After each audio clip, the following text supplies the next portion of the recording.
Chris was better, but um, you didn't play him the last 9:34. I guess maybe speak on that, and then how you thought the game, unfolded. That second half of Lakers obviously made that push.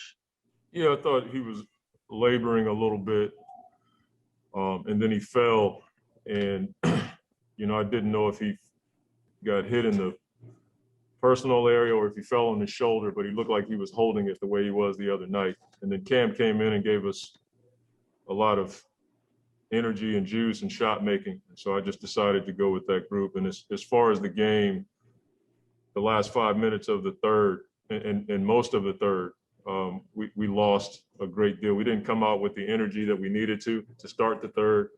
And the last 5 minutes really hurt us.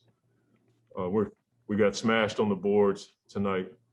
They had 15 offensive rebounds. They got to the line. I mean, if you look at the shooting percentages, neither team shot the lights out of the ball, but got 58 points in the paint. And there was a segment in the second half where it was just paint drive after paint drive, and we didn't show a ton of resistance. And then in that last, 9 minutes of the game, before all the emotional stuff took over, I thought we started to play a little bit better, but give them credit. They were physical the whole night. They attacked the paint the whole night. We just didn't give them a ton of resistance in the paint. Next is Ramona Shelburne with ESPN, followed by Catherine Fitzgerald. Yeah. Hey Monty, have you had to talk to Chris yet after the game to see if he re-injured himself or just kind of on that play with campaign? I think he got hit on that free throw that LeBron missed. No, do you have an update on that? Okay. No, what do you say to? What does it do when he looked like he was okay in the first half? He was doing some things, but in the second half when he's not out there, what do you say to your guys about just keeping it going and doing it even when he's not able to be out there with him? Well, we have a style of play that we try to implement no matter who's on the floor. Now, granted, it's Chris, and he's been the architect all year long. But I thought Cam Payne came in and did some really nice things, from shot making to attacking the paint. Our defense in the second half, we gave up 66 points. I mean, that's a lot of points, and most of it was in the paint. So that was the deal. Whether Chris is out there or not, we got to play better defense than we did in the second half. Next is Catherine Fitzgerald with the Arizona Republic, and then Anthony Slater. Monty, to follow up on that last bit a little bit, you mentioned the third quarter as well. Just what happened that led to that swing? Is there anything you can pinpoint in particular? We didn't start well. There's 2 games in a row we didn't start third quarters well, executing our stuff, and then we just allowed so many paint touches. LeBron was in the paint seemed like the whole third quarter. Every time he was in the game, whether it was transition or the sideline pick and roll, there wasn't a ton of resistance. We gave up 2 30-point quarters back to back in the second half. Like that's not something we've done all season long. Is consistently allow teams to just run the same play and get to the basket.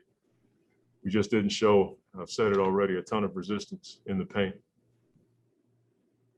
Next is Anthony Slater with The Athletic, and then Sierra Santos. Yeah, Monty, I mean, I know you've mentioned that both teams didn't necessarily shoot well, but I think Jay is something now like 2 of 21 or something like that from 3 in this series. How necessary is it going to be for some of those fringe guys to just hit open jumpers for you guys to score enough in this series? I mean, it's a bunch of our guys who aren't shooting well. I mean, Cam Johnson was 1 for 6. We're not getting Mikal enough shots. It's important to space the floor for Book, Chris, and DA to have those guys making shots. So we're due. That's the part I'm looking forward to, is we're due to have a breakout game shooting the ball. Next is Sierra Santos with Fox 10, followed by Dwayne Rankin. Similar type of question, Monty. As far as Devin goes, there was a stretch where he wasn't able to get any shots to fall. How much do you credit that to that just being kind of an off night? Not necessarily when you look at the stat line, it seems like that, but how much do you credit that to their defense or him having an off night? Well, they've been the number 1 defense in the league all year long. So when you have 2 30-point games and play the way he's played, they're going to try to do some things to take him out. He missed some shots tonight, but they were trying to speed him up, and they ran 2 guys at him all night long. That's a tough way to play. Even when we weren't in pick and roll, there was always someone there at the rim or in the paint to cut him off. And if we're not making shots around him, then it just makes it tougher on him. So he'll bounce back. Next is Dwayne Rankin, followed by Ramona Shelburne. Coach, you kind of made reference to it when you said it kind of got emotional at the end, and then Chippy with Devin getting ejected for the flagrant 2, and then Jay getting into it with Dennis. But I thought maybe some of that started with LeBron dribbling on Jay and that whole sequence. What did you mention anything? Did you guys discuss that at all after? We talked about it all season long. You know, when the way we've played, some of the press that we've gotten, when we play well, teams are going to try to get under our skin, and we have to be able to weather that. That doesn't mean you're a punk or a doormat, but we have to consistently try to stay in the game, stay with our game plan. And it's tough at times when you feel like you're being fouled or, somebody's doing something that you don't think is right. But we've shown that when we can stay steady with our poise and emotions, we can weather that. Tonight, I didn't think we did it that well. It wasn't a close game, but we got it in reach. And in those moments, all of our guys know we have to be better. And we talked about it, and our guys agreed. Got time for 3 more. Next is Ramona Shelburne with ESPN, and then Greg Moore. Thanks, Mont. Hey, you in game 1, the cameras caught you in one of the timeouts saying, we don't want to be here in July saying, what if we did this or what if we did that, or this isn't the reason why we're going to win or lose. So much of Chris's career, he's had these injuries in the playoffs where it just feels really cruel. It feels really, man, why does he get hurt right now, especially with the season he's had and the season you've had? What do you tell him, just even personally, of how to get through this kind of situation again? Well, probably not the guy to talk to about cruel stuff. I know what cruel is, and so it's just basketball. I know how bad he wants to win, but at the end of the day, we get paid to do what we do. He's got a beautiful wife and children. He has a Hall of Fame career. He's handled these things well, and I don't doubt that Chris will come through this stronger and better. But what we're going through right now is not the worst thing in the world. Now, as it relates to his career and legacy, it is hard, and I get that. To be where he is and how he's played for us and not be able to play at the highest level, that's hard. But Chris is mentally strong. He'll be able to handle it. He'll be able to help us the right way.